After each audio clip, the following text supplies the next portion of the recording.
अनमोल मोती कार्यक्रम में आपका स्वागत है। ओम शांति।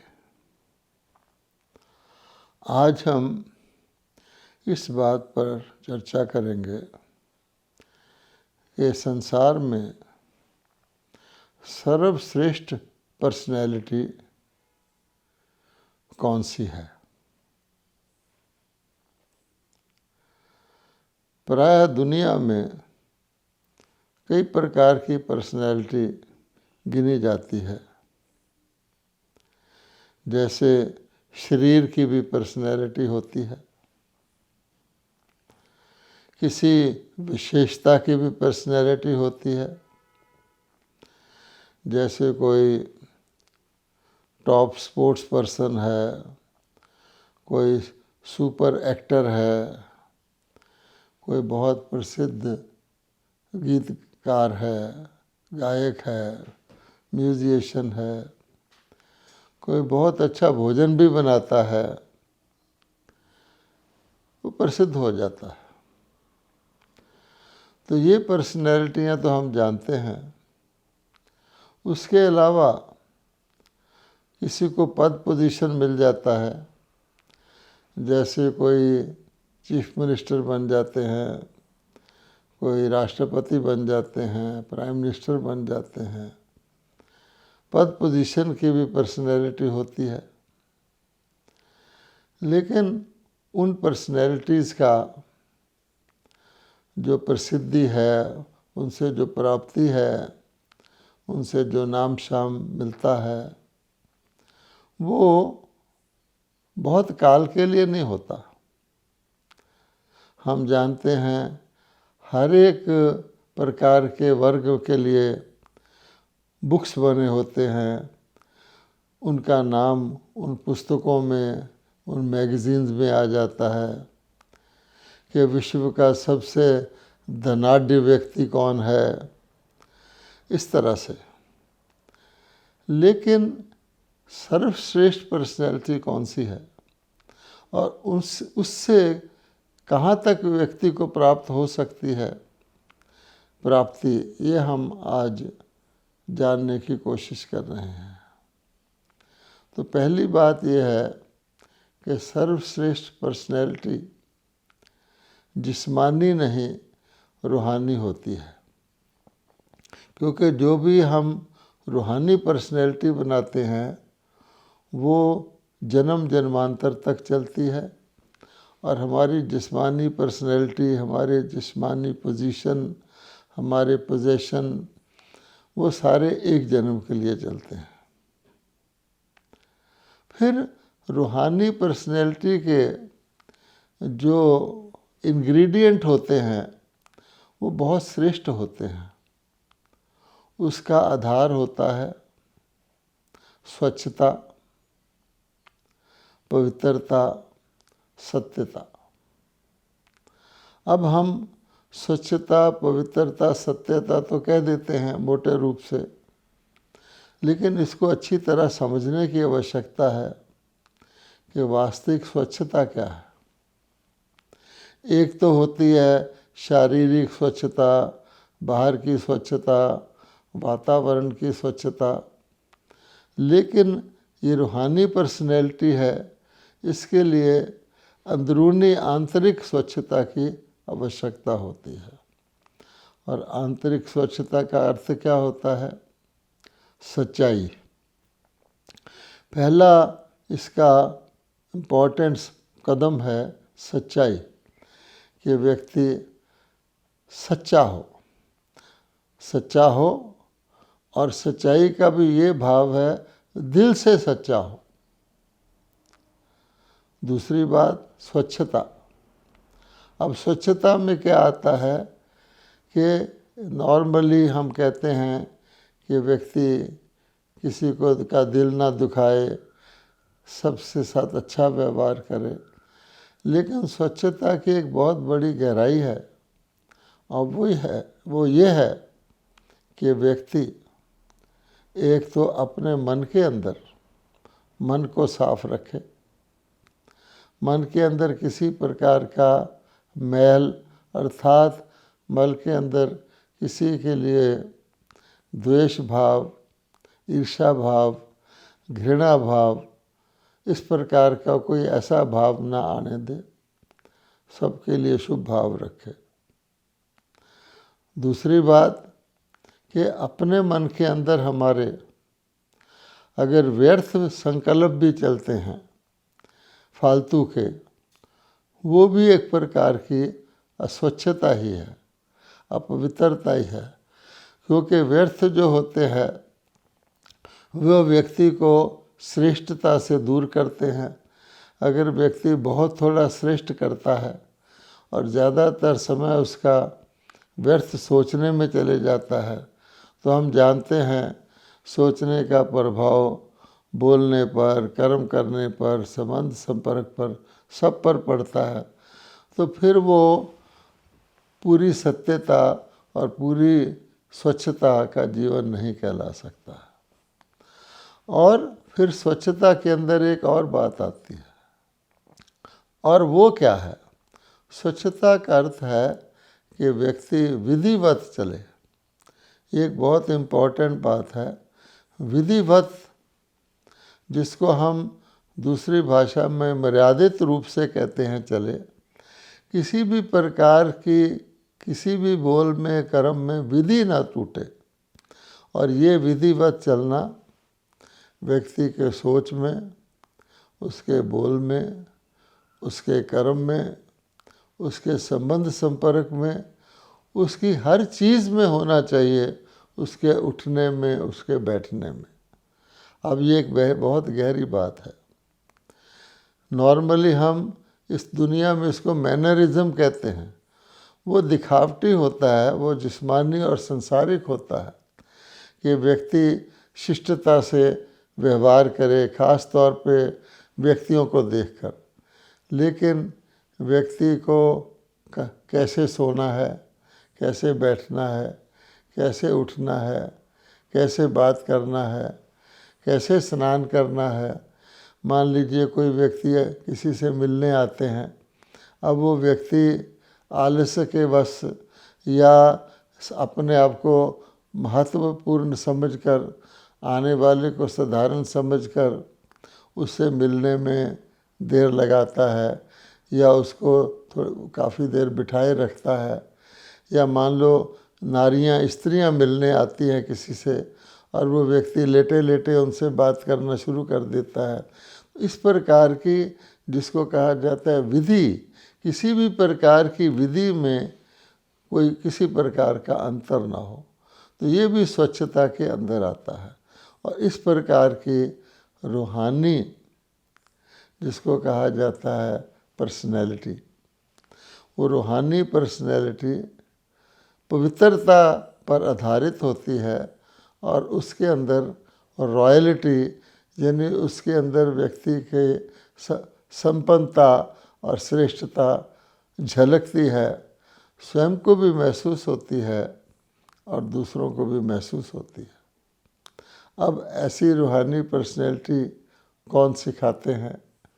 तो हम जानते हैं कि परमपिता परमात्मा ही नई दैवी सृष्टि की स्थापना करते हैं।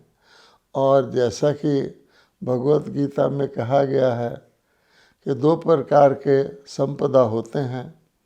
एक होता है आसुरी संपदा, जिसका अर्थ है कि जिनकी पर्सनैलिटी में रूहानियत, पवित्रता, सच्चाई और विधि नहीं होती है। इसका अपोजिट होता है। और एक होता है दैवी संपदा, जिनके अंदर सभी सारे प्रकार के दिव्य गुण और दिव्यता पाई जाती है। तो इसलिए आसुरी संपदा को दैवी संपदा में परमात्मा ही परिवर्तित करते हैं, जैसा कि भगवत गीता में कहा गया है।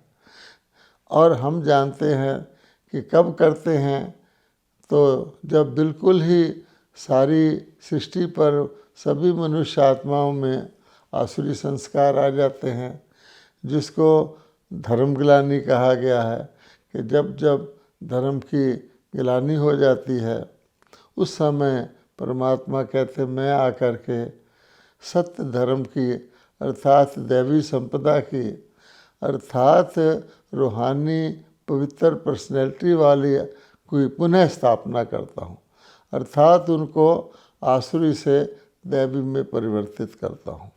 और इसके लिए भगवान कहते हैं कि मैं आकर के उनको एक ही जन्म में मर जीवा बनाता हूँ। हमारे परंपरा में मर जीवा जन्म प्रसिद्ध है, लेकिन उसका यथार्थ अर्थ नहीं समझते हैं। कई लोग जनेऊ संस्कार करते हैं, उसको मर जीवा जन्म कहते हैं, ट्वाइस बॉर्न कह देते हैं। क्रिश्चियनिटी में भी बैप्टिज़म करते हैं, उसको दूसरा जन्म कह देते हैं। कोई व्यक्ति सन्यासी बनता है तो कह देता मेरा दूसरा जन्म हो गया। लेकिन वास्तव में मर जीवा जन्म का अर्थ है कि आसुरी संस्कार वालों को, शूद्र प्रवृत्ति वालों को देवता बनाने से पहले, संपूर्ण संपन्न बनाने से पहले परमात्मा उन्हें ब्राह्मण बनाते हैं।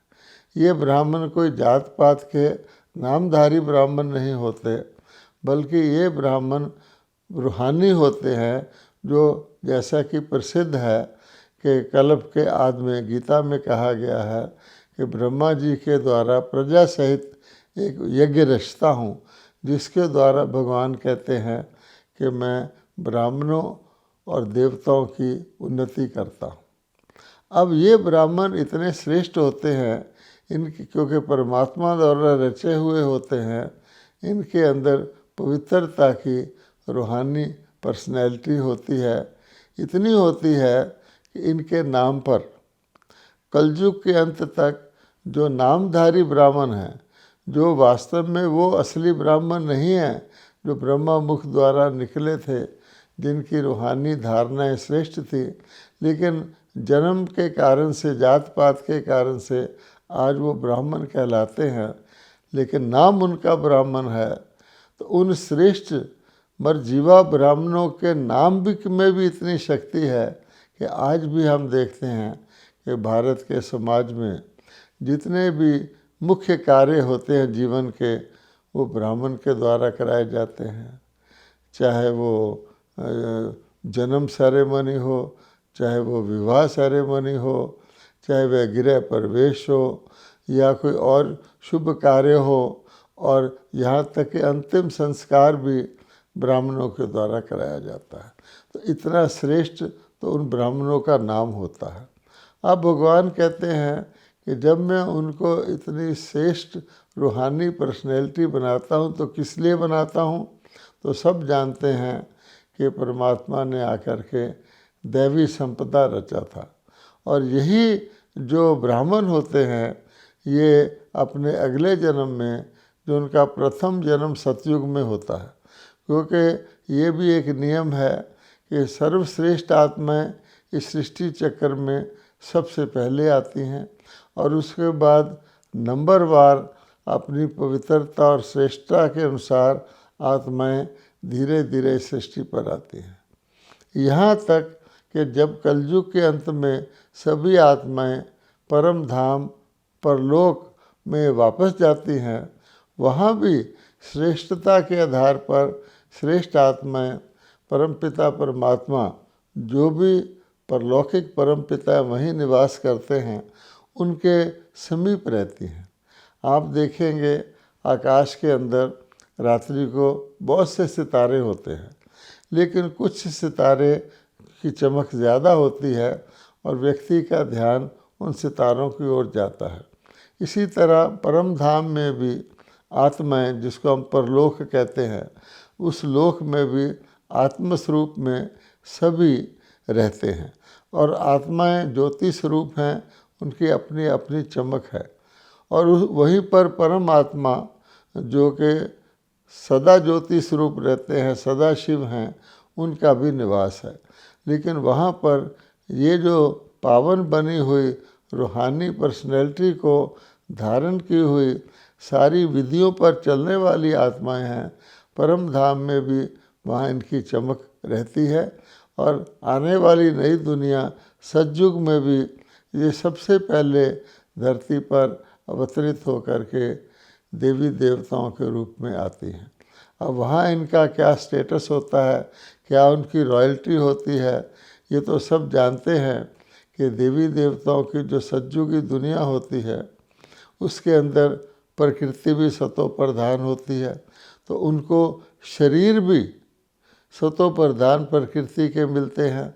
आत्माएं तो उनकी परमात्मा ने पिछले जन्म में ही सतो प्रधान बना दी होती हैं। तो इसलिए शरीर और आत्मा दोनों उनके पावन होते हैं। इसलिए देवी देवताओं के लिए सब जानते हैं कि सतयुग में प्रेम, शांति, सुख, आनंद सदा के लिए सदा रहता है, सर्व के लिए रहता है। वहाँ उनका जो आभूषण है, आप जानते हैं देवी देवताएं तो हीरे जवाहरात के महलों में रहते हैं। स्वर्ग मैंने स्वर्ग, उनकी आयु पूरी होती है, जीवन काल में कोई रोग शोक नहीं होता, हर प्रकार की संपन्नता उनको रहती है, चाहे तन की, मन की, धन की, प्रकृति की। तो इस प्रकार का दैवी जीवन वो देवी देवता नई दुनिया में वो आत्माएं व्यतीत करती हैं जन्म जन्मांतर के लिए, पूरा सतयुग और पूरा त्रेता युग। उसके बाद भगवान कहते हैं स्मृति लाओ, क्योंकि स्मृति से व्यक्ति को समृद्धि आती है। जब उसको पता लगता है मैं कौन था, कौन हूँ, कौन हो सकता हूँ, तो व्यक्ति की समृद्धि का आधार उसकी स्मृति होती है। तो भगवान हमको स्मृति दिलाते हैं। अगर आप देखेंगे कि गीता का लास्ट जो श्लोक है उसमें अर्जुन यही कह रहा है, हे भगवान अब मेरा मोह नष्ट हो गया और अब मैं स्मृति लब्ध हो गया हूँ, अर्थात मुझे स्मृति आ गई है इस सृष्टि चक्कर में मेरा कितना श्रेष्ठ पार्ट रहा है।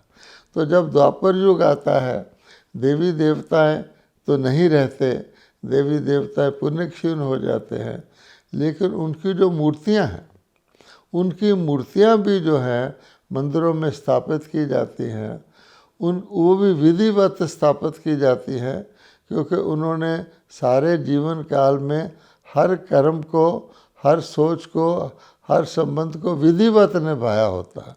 इसलिए मूर्तियां उनकी विधिवत स्थापित की जाती हैं। आप देखेंगे अन्य कई नेताओं की, अन्य कई महात्माओं की, अन्य लोगों की, प्रसिद्ध लोगों की भी मूर्तियां दुनिया के अंदर हैं, लेकिन देवी देवताओं की तरह सुशोभित, सुसज्जित, श्रृंगारी हुई और विधिवत स्थापित हुई, जिनकी पूजा भी विधिवत होती है, मूर्तियाँ और किसी की नहीं हैं। उनके आप वस्त्र देखेंगे, उनके आगे जो भोग रखे जाते हैं वो देखेंगे, उनकी दिनचर्या मूर्तियों की भी जो पुजारी लोग करवाते हैं वो एक अद्वितीय है। वो इसी चीज़ की निशानी है कि पवित्रता की, श्रेष्ठता की, रूहानी पर्सनैलिटी की। अब हम जानते हैं कि कहा गया है कि सतयुग में क्या होता है। सतयुग में हर चीज़ ठीक स्थान पर, ठीक समय पर और ठीक विधि से होती है। तो ये ठीक स्थान, ठीक समय, ठीक विधि, ये ठीक विधि उसी विधिवत जीवन बिताने की निशानी है जो परमात्मा ने ब्राह्मणों को सिखाया होता है। और उसकी भेंट में अगर कलयुग के अंत में देखा जाए तो किसी को कभी भी कुछ भी हो सकता है, अकाल मृत्यु हो जाती है, रोग शोक सदा ही लगा रहता है, क्योंकि वहाँ कोई मर्यादा और विधि का पालन नहीं किया जाता, कोई रूहानी प्योरिटी पर ध्यान नहीं दिया जाता।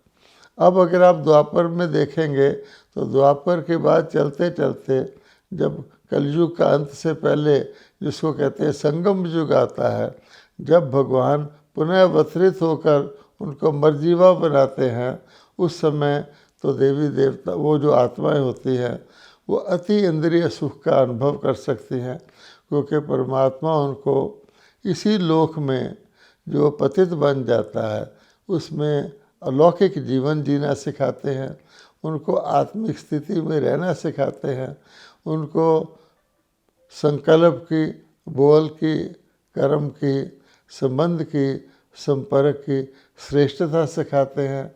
उनको पांचों विकारों जिसमें काम, क्रोध, लोभ, मोह और अहंकार आता है उनसे मुक्त कराते हैं। इसलिए भगवान कहते हैं कि वो उस संगम युग पर तो उनका ईश्वरीय जीवन होता है, सतयुग में उनका देवताई जीवन होता है, कलयुग में आकर उनका पावन से पुजारी का जीवन बन जाता है, पतित का। लेकिन संगम युग पर उनका देवताई ईश्वरीय जीवन होता है। लेकिन उसके लिए भगवान कहते हैं कि अचानक ही किसी का भी शरीर छूट सकता है और पुरानी सृष्टि के विनाश से पहले पहले उनको संपन्न होना होता है। इसलिए भगवान ये स्मृति दिलाते हैं कि एवर रेडी रहने की, सदा शरीर छोड़ने की तैयारी करने के लिए अशरीरी अवस्था का उनको अभ्यास लगातार करना है, क्योंकि किसी भी वक्त उनकी अंतिम घड़ी आ सकती है। तो उसके लिए उनको बहुत काल का अभ्यास चाहिए, ताकि जब शरीर छोड़ने का समय आए तो बिल्कुल वो नष्टो मोहा हों, कर्मातीत हों और अपनी संपन्नता की स्थिति को पूरी तरह प्राप्त कर लें। तो यही वर्तमान समय का ईश्वरीय संदेश है कि जो ईश्वरीय जीवन का समय है उसके महत्व को पहचानते हुए, सब कुछ करते हुए भी इस दुनिया से न्यारे और प्यारे रहकर उनको जीवन व्यतीत करना है। ओम शांति।